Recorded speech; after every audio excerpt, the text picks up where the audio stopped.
Hello నమస్తే. తెలంగాణ తొలి ముఖ్యమంత్రి కేసీఆర్ సెక్రటేరియట్కి రావట్లేదు. కేసీఆర్ ఫామ్ హౌస్ నుంచే పరిపాలన చేస్తున్నారు. కేసీఆర్ ప్రగతి భవన్కే పరిమితమయ్యారు. కేసీఆర్ని ఎవరైనా ప్రజలు కలవాలంటే కలిసే పరిస్థితి లేదు. కేసీఆర్ దగ్గరికి వెళ్ళి తమ సమస్యలు చెప్పుకునే అవకాశమే లేదు. గడిచిన 10 ఏళ్ల కాలంలో కేసీఆర్ ఎదుర్కొన్న విమర్శలు ఇవి ప్రధానంగా ప్రతిపక్షాల నుంచి. ముఖ్యమంత్రిని కలవలేని పరిస్థితి ఉంది అంటూ విమర్శలు ఫేస్ చేస్తూ వచ్చారు. గడిచిన ఎన్నికలు కేసీఆర్ రిజెక్షన్గా చూస్తూ వచ్చారు రాజకీయ పరిశీలకులు. కేసీఆర్ రిజెక్షన్లో భాగంగా కాంగ్రెస్ పార్టీకి ఇక్కడ అవకాశం వచ్చింది లాంటి విశ్లేషణలో చూశాం. కాంగ్రెస్ పార్టీ నుంచి మెజారిటీ ఎమ్మెల్యేల మద్దతు మేరకు రేవంత్ రెడ్డి ముఖ్యమంత్రిగా బాధ్యతలు స్వీకరించారు. రేవంత్ రెడ్డి ముఖ్యమంత్రిగా బాధ్యతలు తీసుకున్న తర్వాత ప్రగతి భవన్ గోడలు కూల్చేస్తున్నాం, ప్రగతి భవన్లోకి ఎవరైనా రావచ్చు అని చెప్పారు. బట్ ప్రగతి భవన్లో ముఖ్యమంత్రి లేడు, కానీ ప్రగతి భవన్ దగ్గర మాత్రం ప్రతి మంగళవారం శుక్రవారం ఎవరైనా వచ్చి తమ అభ్యంతరాలను తమకు సంబంధించిన సమస్యలను చెప్పుకునే అవకాశం కల్పించారు. అక్కడ కొంతమంది అధికారుల బృందాన్ని ఏర్పాటు చేశారు. ముఖ్యమంత్రిని కలిసే అవకాశం నేరుగా ముఖ్యమంత్రి రేవంత్ రెడ్డి ఇంటి దగ్గర కొద్దిమందిని ప్రతిరోజు కలుస్తున్నారు.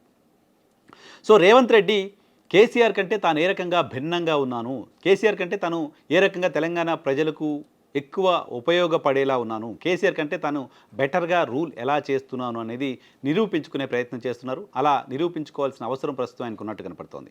దానిలో భాగంగానే రేవంత్ రెడ్డి అవకాశం దొరికిన ప్రతిసారి నేరుగా ప్రజల దగ్గరికి వెళ్తున్నారు.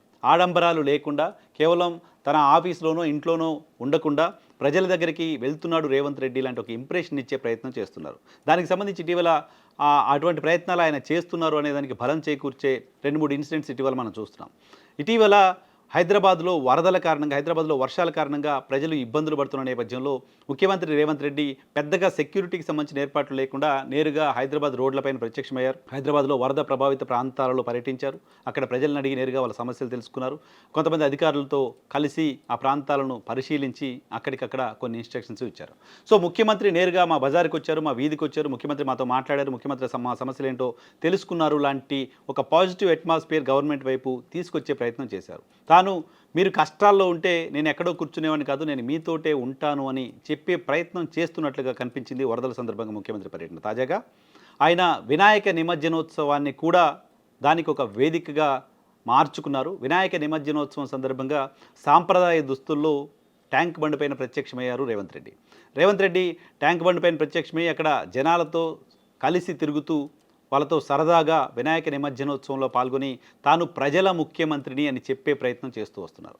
నిజానికి దానికి సంబంధించి రివ్యూ చేయాలన్నా, ఎలా జరుగుతుంది ఏంటి అనేది మానిటర్ చేయాలన్నా సెక్రటరియట్లోనో తన నివాసంలోనో ఇంకెక్కడ కూర్చొని మానిటర్ చేసే అవకాశం ఉంటుంది. కానీ నేరుగా ప్రజల దగ్గరికి వెళ్ళి వినాయక నిమజ్జనోత్సవంలో పార్టిసిపేట్ చేసి అక్కడికి వచ్చిన పిల్లలు పెద్దలు అందరితో మాట్లాడుతూ తాను ప్రజల ముఖ్యమంత్రిని అని చెప్పుకోవడానికి సంబంధించిన అవకాశాన్ని యూటిలైజ్ చేసుకున్నట్టు కనపడింది. దాంతోపాటు కామారెడ్డి వరదల సందర్భంగా కూడా 10 రోజుల తర్వాత అక్కడ విజిట్ చేసినప్పటికీ అక్కడ విజిట్ చేసిన సందర్భంగా అక్కడ అధికారులతో రివ్యూ చేసిన సందర్భంగా భారతీయ జనతా పార్టీకి సంబంధించిన ఎమ్మెల్యే అక్కడ ఉన్నప్పటికీ భారతీయ జనతా పార్టీకి సంబంధించిన ఎమ్మెల్యే ఉన్న ఆ ప్రాంతం అక్కడ ప్రజలకు సంబంధించిన సమస్య మాకు ముఖ్యం, ఆ ఎమ్మెల్యే ఎప్పుడు వచ్చినా ఆ ఎమ్మెల్యేకి సంబంధించి నియోజకవర్గ అభివృద్ధికి సంబంధించి ఎటువంటి ప్రపోజల్ తీసుకొచ్చినా మేము ఆ సమస్యలు పరిష్కారం చేస్తామని చెప్పడం మాత్రమే కాకుండా అక్కడ వరదల సందర్భంగా అధికారుల ఫెయిల్యూర్స్ను కూడా ఒప్పుకునే ప్రయత్నం చేశారు. అధికారులు ఇంకొంచెం ఎఫెక్టివ్గా పనిచేసి ఉండాల్సింది, అధికారుల మధ్య సమన్వయం లేకపోవడం అనేది ఇక్కడ ప్రజలు ఇబ్బందులు పడడానికి కారణంగా కనపడింది అంటూ మాట్లాడారు. సో కొంత నిజాయితీగా ఉండే ప్రయత్నం చేయడం ద్వారా, ప్రజలకు దగ్గరయ్యే ప్రయత్నం చేస్తూ ఉండడం ద్వారా,